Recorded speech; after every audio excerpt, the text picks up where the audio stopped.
Start again. Yeah, as I said, I'm Deepu, Java champion, co-lead of JHipStore, developer advocate, among other things.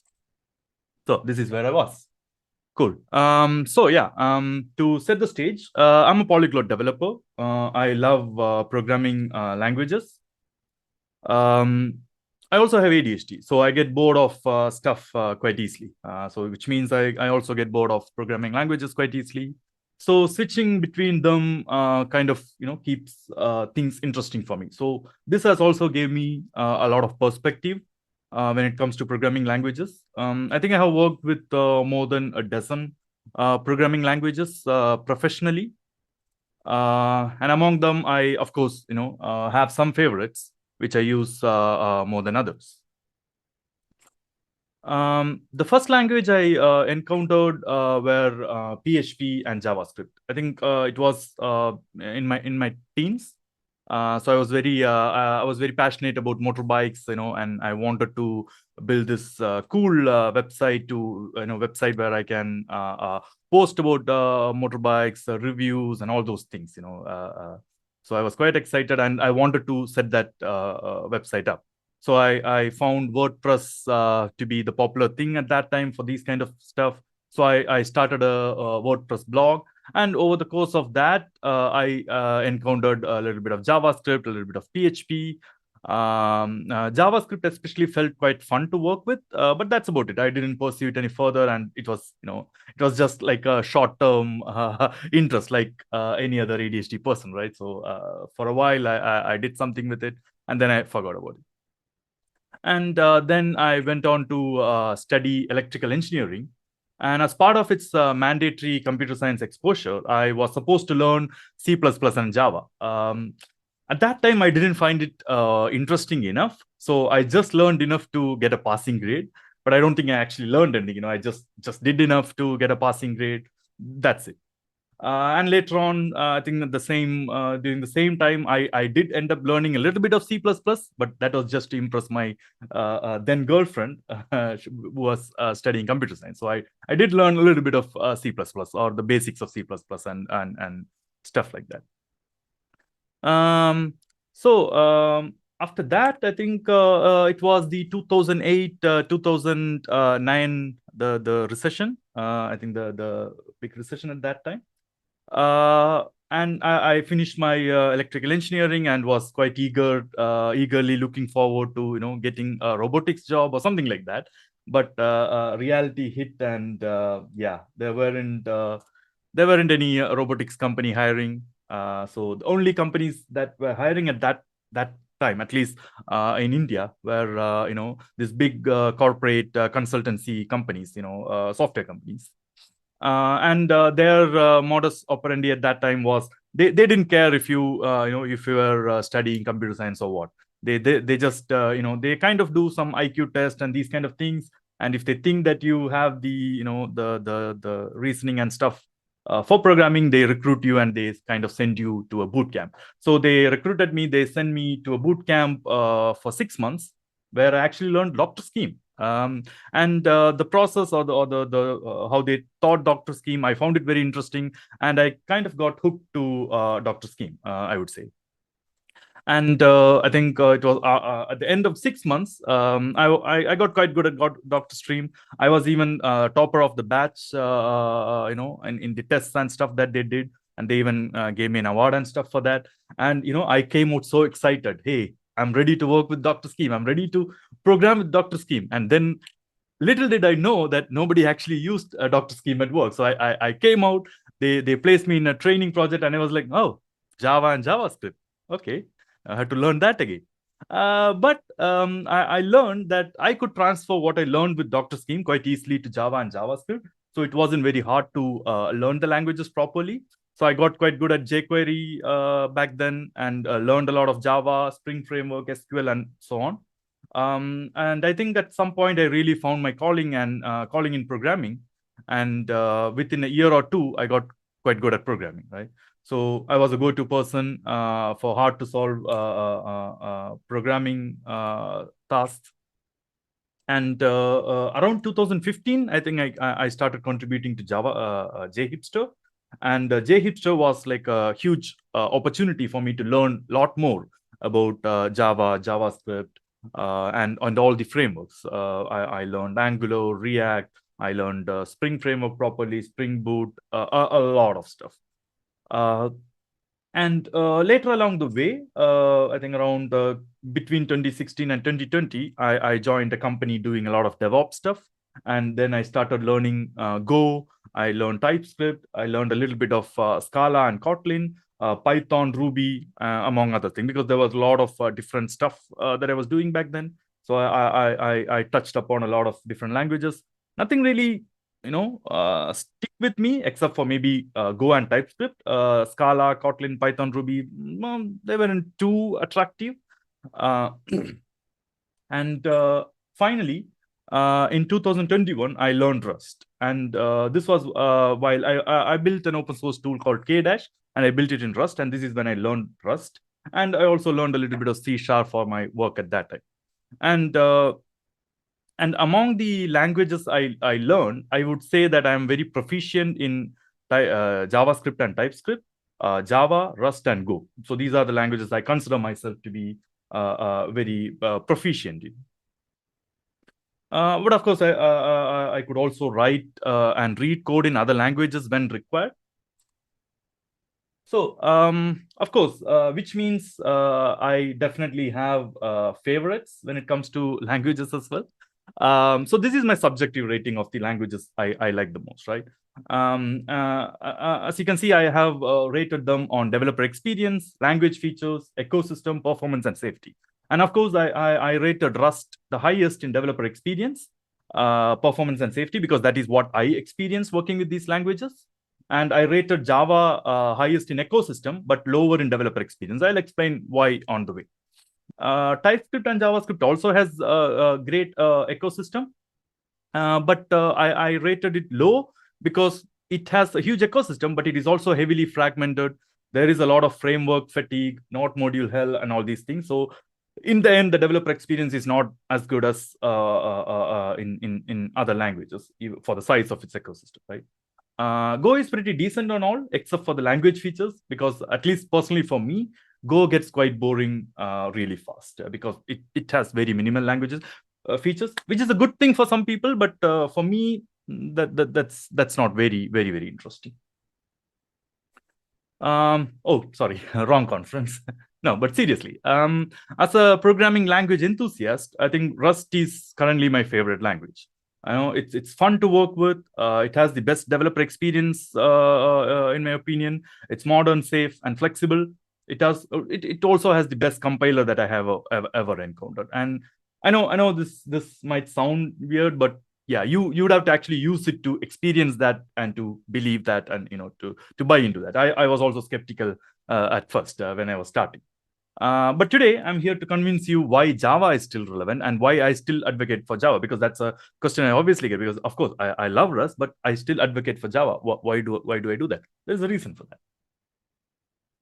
So before I go into the reason and stuff, I think it makes sense to kind of ask the main question again. Is Java still relevant? Oh, I think I went too fast. Sorry about that. Yeah, I don't know why it went to the last slide. Okay. So boring, old, and stagnant. I think these are some adjectives that we often hear about Java, especially from folks in other ecosystems, other language ecosystems, and maybe some beginners, people out of college, and stuff like that. Some of it might be true, but I think it actually doesn't matter unless you're coding for fun, only for fun. If you're coding professionally for work, it actually doesn't matter. Let's see what. First, let's look into the Java being old argument, right? To demystify that. So, of course, we have C in 1972 and C++ in 1985. We have Python in 1991. We have Java in 95, right? And I think 95 was a very special year for programming because we also have JavaScript, we have PHP, and Ruby also in 95, right? C# followed in 2000, and after 5 years. Then it took another 9 years for like a mainstream language like Go to come along. Of course, there were small other languages here and there in between, but none caught up as big as these. And then we had Kotlin in 2011, and in 2014 we had Swift, and in 2015 we had Rust. So these are like some of the more popular languages. So the age of a language is pretty much meaningless unless the language is, if the language keeps up with the current standards and stuff, the age of the language doesn't matter, in my opinion. And technically, out of these, Rust, Kotlin, and Go are newer, right? Not Ruby or Python. And so for Java, you could say it has stood the test of time pretty well, because it still ranks in the top 5 in many popularity polls. If you look at the TOP popularity index, it's still number 4. It was number 3 last year, but I think it has gone down a little bit. And C++ has gone up a little bit, so it is still number 4. But you can always find Java in the top 5. For example, here is another popularity index based on Stack Overflow data. I think the data is calculated based on number of questions asked daily, number of unique daily users, and number of unique views for these questions. So it's calculated based on that. And this visualization is for last 13 years. And you can see that Java is always in the top 3, right?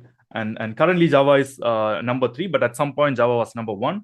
Of course, now JavaScript was quite popular for some time, and now due to all the AI and data science craze, Python is number 1, and Java was number 1 or number 2, and it's currently number 3 for quite some time. It's always in top 5. So the age thing for Java really it's not a valid argument. It really doesn't matter. And for the other remarks, right, like Java being stagnant and Java being boring, let's look at that as well. Let's look at the evolution of Java first to understand where Java was and where Java is currently. So I like to batch the evolution of Java into 2 sets, right? I like to batch version 1 to 1.9 or just 9 together, and let's call it the boring phase of Java, right? So from version 1 to 1.6, there were almost 2 years between each releases, and only minor updates in terms of language features. We didn't have any revolutionary or awesome feature for every release. Small exceptions here and there, of course. But we only had like enhancements, minor improvements, stability improvements, and these kind of things between versions, which took long time.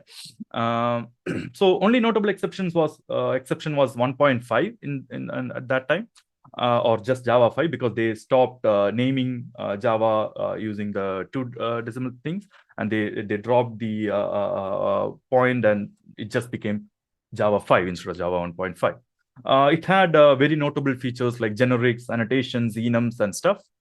But things only kind of went downhill from there, because further releases were 3 to 5 years apart, and for 10 years there weren't any notable features to speak for. So at that time it was actually kind of stagnant. So notable exception came only with Java 8, where we had some major features like lambdas, stream API, and functional interface API. And of course, then there was Java 9 with the module system, which didn't work that well. So this is why I call this phase of Java the boring phase. And this phase is probably why Java has the bad rep of being boring and stagnant. And honestly, I cannot blame people, because over a long period of time, there weren't any real language feature updates, or there weren't any real interesting stuff coming out. And by Java 9, honestly, I was considering moving away from Java to other languages because it actually became quite boring for me as well. And fortunately, things changed for the better, I would say, from Java 9 onwards. Let's call this the exciting phase of Java, right? So Java switched to a 6-month release cycle with an LTS release every 3 years. And in my opinion, that was the best thing that ever happened for the Java language. This has been immensely beneficial to the language and ecosystem, as we started seeing new features faster and much more frequently. Just look at the number of features we have in the last few releases, right? That's more features than many of the Java releases before Java 10 combined. So I think this addresses the Java being stagnant and boring arguments. While Java may not be well, Java may not be all that, may not have all the bells and whistles that you find in some languages. It has all the important ones currently, especially with Java 21. We have most of the important features you find in most other languages, popular languages, and it's catching up quite fast. So quite really soon we will have a language which can compete with any other language, popular language, feature-wise. So let's see what modern Java actually looks like. So these are all the new features, that landed between Java 10 and Java 21. We have, and out of these, pattern matching and virtual threads are my favorites because I really loved pattern matching. Doing pattern matching in Rust or JavaScript, I really love that, and I'm so happy we can finally do that properly in Java. And with Java 21, we even have unnamed patterns and stuff. We have record patterns. We can destructure records and arrays, so we can finally do proper pattern matching in Java, and I'm so excited for that. And of course, we have virtual threads, which means we don't have to fiddle with multi-threading in Java, which was nice, but which was also quite complex and error prone. So we finally have virtual threads to replace that, which is also quite nice. And there are so many other features like sealed classes, foreign function, and a better foreign function and memory API. So we can finally get rid of all the JNI stuff. So if I compare with most other modern languages, right? So Java has most features that you see in other languages. Like we have generics, we have pattern matching now, we have string templates, we have coroutines, which is virtual threads. We have functional interfaces, a rich standard library. We can do object-oriented programming. We can do a little bit of, maybe half there in functional programming, not like full-fledged functional programming, but you can do most of the stuff. So I mark things with green, yellow, and red. So green is where we have first-class full-fledged support. Yellow is where we have partial support or an external support, and red is where we don't have support. So of course, when it comes to higher order functions and closures, we don't have functions as first-class citizens, but we have lambdas, which is close enough. We have type inference, local var type inference, not everywhere, but at least in local context, we have a type inference. We can do object deconstruction for records and arrays. And if you can start doing that for normal classes, then this will be complete as well. Unfortunately, we still don't have immutability and null safety. And I don't think I don't know if we will ever get those because of how Java is designed, but would be nice if you also have that. Those are the only things I currently miss when I compare Java to other popular languages. And tooling and ecosystem wise, of course, Java does JIT compilation out of the box, and Java can also do ahead of time compilation using something like GraalVM. We don't have built-in build systems and package managers like Rust or Go, but of course, we have very good external support in the form of Maven and Gradle.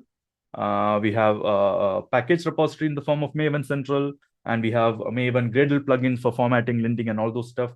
Of course, we have the J shell, which is really nice for experimentation and stuff. So we don't have a lot of built-in tooling like Rust, and I would love to see Java also having a built-in tooling like Cargo for Rust or something, because in my opinion, built-in tooling makes onboarding much more faster for newer people, and overall developer experience for anyone gets much better if you have built-in tooling. So that is one thing I'm missing here. But of course, not to say that Maven or Gradle is not good. It is great for what it does, but still, these things not being built in, it has its disconnect when it comes to developer experience. So this is what code in Java 21 looks like. And this is executable code, right? And if you notice closely, you can see that there is no class declaration here, right? And you don't need to declare a static void main anymore. So let's let's see this class here. So as you can see, I don't have a class definition. I just have a void main method.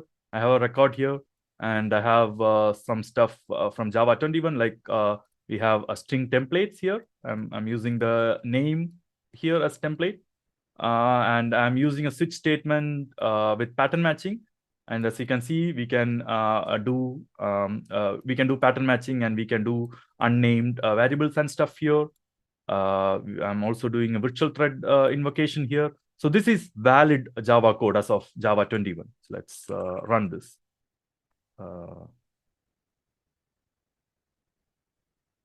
It's valid code. It compiles and it runs, right? So you don't even need to write a class or static void methods anymore. You can write Java code like this, and it's perfectly valid as of Java 21. Of course, some of this is preview features in 21, for example, the string template part and the unnamed variable in patterns are a preview feature. That's why I had to do this.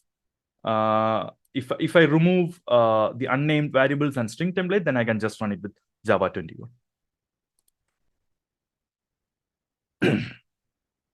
So let's get back to our original questions. Why Java? So why Java? And I said this before, right? If I love Rust so much, why am I advocating for Java? The answer, not very straightforward, but let me get to the answer. We need to discuss some other stuff, the strengths of Java, especially, to get to the answer. So, in my opinion, the biggest advantage of Java is its mature ecosystem. I don't think many other language can boast of such a variety and quality. Be it stable frameworks, be it libraries or tooling or support. We have a very mature ecosystem. We have great frameworks. Like, for example, look at Spring Boot, for example. It's so mature and so prevalent and so stable that it's de facto when we are building web applications. Of course, we have Micronaut, Quarkus, and other stuff. But for most people, Spring Boot is kind of the default when we think of building a web app in Java, right? Which may not be the case in many other languages. Like if you go to JavaScript, there are so many options that as soon as you land there, you kind of get fatigued. I was huge in the JavaScript ecosystem. I was doing so much JavaScript, and I actually don't do a lot of JavaScript these days because I honestly got so fatigued by all the frameworks or all the constant churn of libraries and frameworks. You learn some framework, you get good at it, and then a few years down the line, it's gone. We have something new now, so you have to migrate to the new. So there's this constant churn, and half of the time I believe that churn is not required. I believe that the new library it may be slightly better than the previous one, but of course I don't think you need that many options, because it just makes the ecosystem fragmented. We don't have that issue in Java. Same goes for toolings in Java. We have excellent IDE like IntelliJ IDE. We have excellent build tooling, for example. So another differentiator for the ecosystem is quality over quantity. An ecosystem like JavaScript has huge quantity of stuff there, but the quality, I don't think you can compare the quality with what we have in Java, right? So that is where Java differentiates. So it's not because of this same reason, it's not fragmented, and we don't end up suffering from framework fatigue or library fatigue or decision fatigue when it comes to choosing something. We may not have 1,000 options for every use case, but what we have is high quality and has a bigger user base. And trust me, as an open source maintainer, I can attest to the fact that less fragmentation and a bigger user base results in better quality software. So I think it's much more important than having 1,000 options for every use case at hand. Another strength of Java is its ecosystem, and Java and its ecosystem is stability. I don't think you can go out and say this for most other languages. I don't think you can go and say that, hey, take a program written 20 years ago and you can still run it in the newest version of Java, right? You can take it probably even 30 years ago and probably you can still run it. But 20 years ago, definitely, I think you can run it in the latest version of Java. I don't think you can claim that for most other languages. Maybe except for Rust. Rust also has a great backward compatibility. But still, the level of backward compatibility offered by Java it's insane. So you don't have that in most other language ecosystem. And this is very attractive to enterprises, mission critical software. This, along with the mature ecosystem, makes Java an excellent choice when you have mission critical software, when you're building something very important, when you have an enterprise, when you want stable software. This is what matters. Of course, the developer experience, the fun aspect of language is nice, but this is what in the end really matters. Stability, a mature ecosystem, this is what really matters to run code in production. And a final advantage that Java has, in my opinion, is community. Java has a great community. It has a diverse, vibrant community. It has more real-world implementations than many other languages, right? We have more real-world use cases out there. We have more real-world implementations out there. And as a community, we have way more collective experience than most other language communities. And this matters a lot. This matters a lot, especially for newcomers, especially for developers, because you can get help quite fast. Be it Stack Overflow, be it forums, be it documentation, you can get help quite fast. And Java has great documentation. It has very stable frameworks with great documentation, great community. So the overall experience when it comes to the community aspect is quite good, right? And Java also has a way better career prospects than many other languages, which is also a plus for Java. So these three factors together is what makes Java relevant, in my opinion, and Java an excellent choice, especially if you are doing real world stuff. Like if you're building a critical service, or if you're building a company, Java is great for you. For example, if I personally would use Java if I'm building a critical service, or let's say if I start a SaaS company, right? I would decide Java as my software stack, because it's stable, it's mature, I can rely on it, it's reliable. That is what matters more for these real world use cases. And of course, I'm going to choose Rust if I'm coding for fun, or if I'm building an OS, a side project which is not so critical, then I will choose Rust, because I don't have to worry so much about the reliability or the maturity of the ecosystem. Whereas if I'm doing a mission critical thing, I'm definitely going with Java. That's my personality. And that is also my suggestion for beginners, and that is why I think Java is still relevant, and that this is the reason I advocate for Java.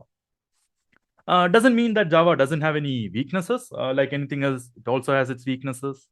So so one major weakness I would say is baggage. So this is like a two-edged sword, right? Because Java is so stable and has such great backward compatibility. But with every great thing, there is also something that comes along, right? And because of this great backward compatibility and stability, we also have a lot of baggage. We also have a lot of old stuff tagging along, and that doesn't help the community to innovate. So this baggage doesn't let the language innovate faster. And it also doesn't help that a lot of people don't switch to latest Java versions when they are available, right? So according to a report by New Relic, Java 8 is still used significantly in production, though it's refreshing to see the trend reducing. As you can see, over the last over 4 years or over 3 of their polls, that number has been steadily reducing, and the number for Java 11 has been steadily increasing. But still, it's only Java 11. Java 17 or Java 21 is still not adopted enough, right? Of course, big companies and enterprises might comprise half of this, and it's not easy to just migrate to newer Java versions. It's a costly and time-consuming endeavor. I used to work for a consultancy, and we used to do a lot of Java migrations. And I remember there was a project back in the days where we were migrating a lot of, I think maybe around 100 applications within the company, internal applications, to Java 8, probably from Java 5, 6, or whatever, to Java 8. And the project was almost a year. The project took almost a year and millions of dollars.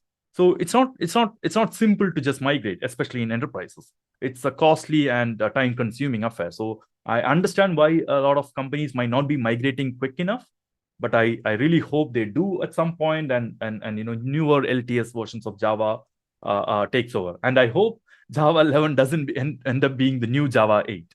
I hope people migrate to Java 21 or something. So another weakness which most people claim, and which is to an extent is true, is Java's tendency to use more resources. It might not be a problem for all use cases, but for use cases on the cloud and on limited hardware, JVM's tendency to hog up memory can be an issue. Of course, there are ways to overcome this. Maybe you can build native images using GraalVM, which is much more resource efficient, or you can tune your GC. You can replace the GC to something more efficient, or you can do a lot of performance tuning and stuff to get close to other languages, but still you can never reach the resource effectiveness of something like C or Rust or even Go, for example, with Java, because of the GC overhead, the JVM overhead. You still need to do a lot of manual handholding, which is not great for especially for newcomers. Of course, for experienced people, it may not be a big issue, but for newcomers, that could still be an issue. So let's see when to use and when not to use Java. So this is a mantra I truly believe in. I truly believe that there is a right tool for every job, and you shouldn't be using a hammer for everything. And the same applies for languages as well. There is no language that can excel in everything, right? So in my opinion, for the right language, to choose the right language, you need the right use case, you need the right team experience, you need to choose the right target platform, you need to choose things like memory safety, all those performance requirements and all those things. Only then you can choose a language. You shouldn't be choosing the language first and then looking at the use case. It should be the other way around. And in my subjective opinion, and based on my experience with different languages, there are certain use cases where Java really shines, and Java is very ideal for these use cases. And number one is web applications, microservices, API services, middlewares, and these kind of things, right? Especially high concurrent applications. Java really shines when it comes to high concurrent request serving kind of implementations, request response kind of implementations. It has an excellent ecosystem of libraries and frameworks. It is extremely high performing. It's very reliable. And for these kind of implementations, there are often times you can optimize Java to outperform Rust or C++. You can find benchmarks in the wild where Java web application outperforms a Rust web application, right? So it's very easy to find those. So Java extremely shines for these use cases. It's also quite good. It's also great when it comes to enterprise application, especially because of all the factors we saw earlier, like stability, mature ecosystem. It's great for enterprise applications, right? It's secure, it's reliable and high performing. It has great backward compatibility and a mature ecosystem, and enterprises love this combination. So that's why Java is so prevalent in enterprises. Another great use case for Java is big data applications, right? Because Java can really scale. It is highly concurrent. It is very reliable. So implementations like Hadoop implementations and Spark-based implementations are a great use case for Java. And of course, there is finally Android applications, since it's a no-brainer, since Java and Kotlin are the only options for Android. Of course, Kotlin is much more preferred these days, but Java is still a solid option there for those who want to go that way. And of course, doesn't mean that you cannot do Java, cannot use Java for other stuff, right? You can, of course, do anything with Java. It's just that there are some use cases which are better suited for Java than others. Which means there are also use cases I would not recommend people to use Java, right? Again, very subjective based on my experience. Your opinion might differ. I'm not saying that this is the final thing. This is just my opinion. CLI applications, right? CLIs are, I think, very hard in Java. There aren't a lot of libraries for this. You won't get all the nice terminal UIs like you could get in Rust, Go, or even Node.js. Even SDK man, which was originally written in Java, is being rewritten in Rust, because honestly, CLI applications in Java just suck. So let me show you an example.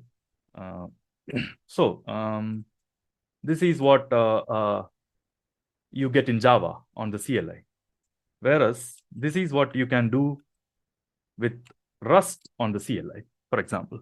So the difference is quite stark. How much you can go with. You can do the same with, for example, this is what you can do on the CLI with the Go, and you can do similarly with Python, Node.js, but not with Java. Java doesn't have anything for terminal UIs, doesn't even have cursors libraries. It doesn't have rich user interface for the CLI. Like you cannot do selects or input boxes or all that stuff in Java. So Java is, I wouldn't recommend using Java for anything on the CLI, building anything on the CLI. Unless it is very simple where you're only showing some text, and it's fine. But still, I think some other language would be better suited for that. Even Node.js is better suited for that. So also, it's not a good idea to write real-time systems in any garbage collected languages, not just Java, right? Because in a garbage collected language, you cannot guarantee real-time responses. And for real-time systems like aerospace systems, I used to work for an aerospace industry, so I know how critical that is. Robotics, high-frequency trading, you cannot rely on any garbage collected language. So that you are better off using Rust, C++, or Ada for those kind of systems.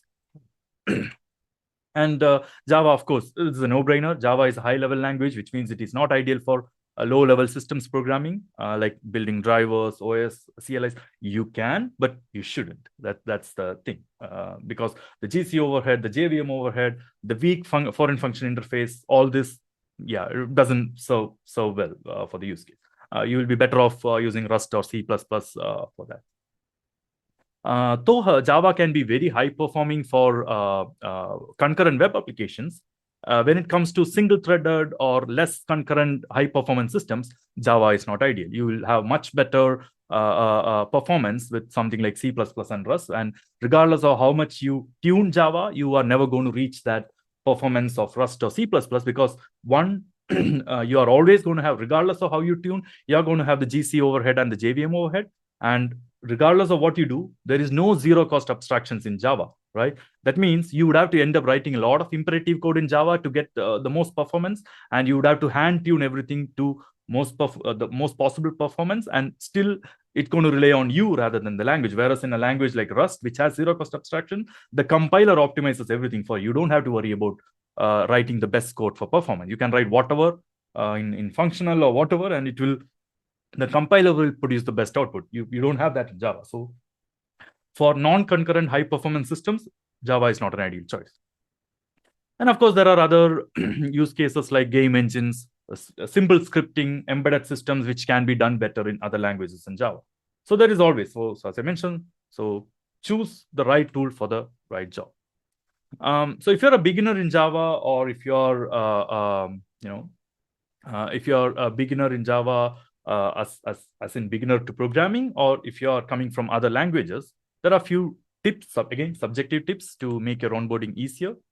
So if you're a beginner and if Java is your first language, then I would suggest learn with the latest version of Java, like Java 21. Start with Java 21. Forget about the older version. Start with Java 21. Learn types, operators, functions, control flow, generics, pattern matching, and these kind of stuff first. These are basic to most languages. So learn these things first, then learn Java specific like classes, inheritance, polymorphism, abstractions, abstraction, lambdas, virtual threads, and stuff like that. Then learn basics of object-oriented programming and maybe a little bit of functional programming. Then learn data structures like maps, hash maps, and all those things. Then learn the Java standard library, get familiar with the Java standard library. And one thing I would suggest not to do is do not start with the framework. Learn with pure Java first, if you are new to Java. Especially if you're new to programming and new to Java, learn without a framework, learn with pure Java. And then move on to a framework. And if you're coming from another language to Java, then similar, but with some exceptions, of course, again, I would recommend to learn with the latest version.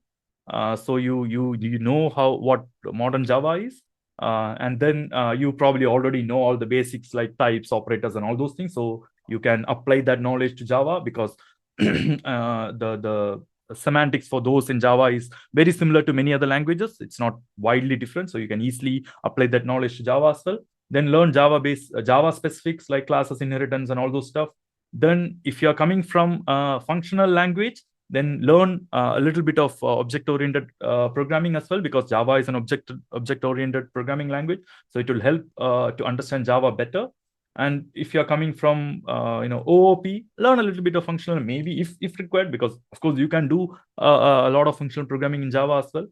And then learn the standard library, learn Maven or Gradle, learn a build system and its tooling ecosystem to be more effective. And finally, learn something like a Spring framework. I would recommend to start with Spring framework and then move on to something like Micron or Quarkus if required. But start with the Spring framework because it's the most prevalent, most used framework in Java, and it does the job very well. So thank you so much for listening to me, and I hope this was worthwhile. And if you have any questions, I will be happy to answer those. Thank you.